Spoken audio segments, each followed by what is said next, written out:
We're at the clinic, and hopefully today, we're not going to get a hoof in the mouth. We're going to keep them on the ground. Remember, a horse is not going to move without good feet. We're talking hoof care with Dr. Mike at the University of Georgia. Dr. Mike, what are the criteria for basic good hoof care? Well, Alan, they're pretty straightforward. Now, the old saying, no hoof, no horse, couldn't be truer. Absolutely. One of the things you want to think about when you're getting your horse's feet worked on, or his hooves, that you look at the entire animal.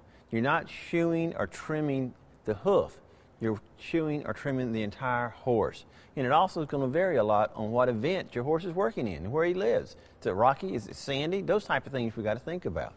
So what you're saying is when you talk about shoeing to the horse, all movement starts with the hoof, whether it's from the ground all the way to the withers and back to the tail, so everything ties in. That's exactly right. That's why you want your farrier to watch that horse as you walk to you and jog away, trying to see how that animal travels, to make sure they're putting the right type of shoe. Now, not all horses need shoes. My mares at home don't have any shoes on them at all, and we trail ride and do great. We go down through the woods of Georgia, it's just fine. However, if I was to take them to the show and I'm doing reining, things of that nature, we're going to have to put on certain type of shoes, special shoes, that your farrier is going to work with you in trying to decide what's best for your horse. And even getting into corrective shoeing as well. You bet, because some horses are going to need corrective shoeing, and the earlier it's done, the better.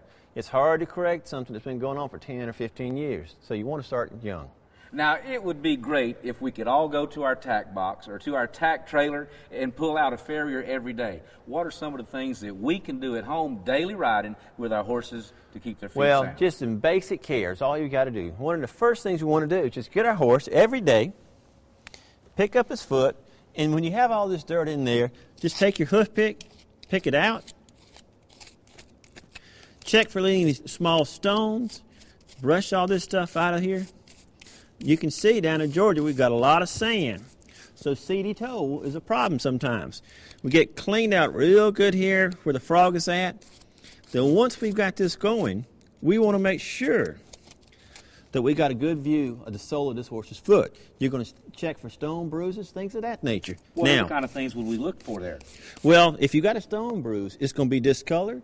It'll have like a little darkened area here. You want to start checking for that. And if I think I've got a bruise, what I'll do is take a hoof tester just like this. Those are neat little tools. These are great. And everybody can buy one. And all you need to do is take it here, clean your dirt out again.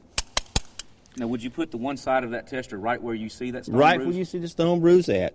Take it, slide it on here, and you'll press it and see if if your horse is sore, you'll know it. It won't take him long. You'll try to take that foot right from it. Right. The other thing that we see a lot in any place in the country, especially if you're someplace where there's mud, is thrush. Yes. Thrush is our big enemy.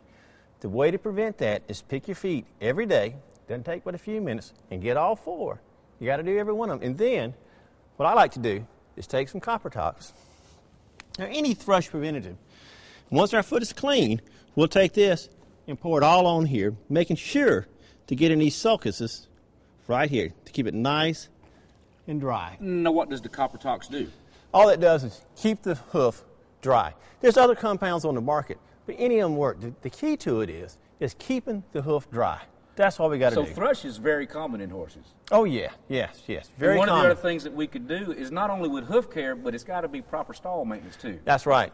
You got to pick your stalls daily. You can't just let it build up. You want to get in there, pick that stall out, and keep it clean. And it's so much easier just to go in there, get a bedding that works for your situation. Pick the bedding out, keep it nice and dry. You're going to have a sound horse, a happy horse, and we can ride this afternoon. Exactly right. I tell you, this is a subject that we could talk about for days and days. It's a good subject. Folks, keep your horses moving with good foot care.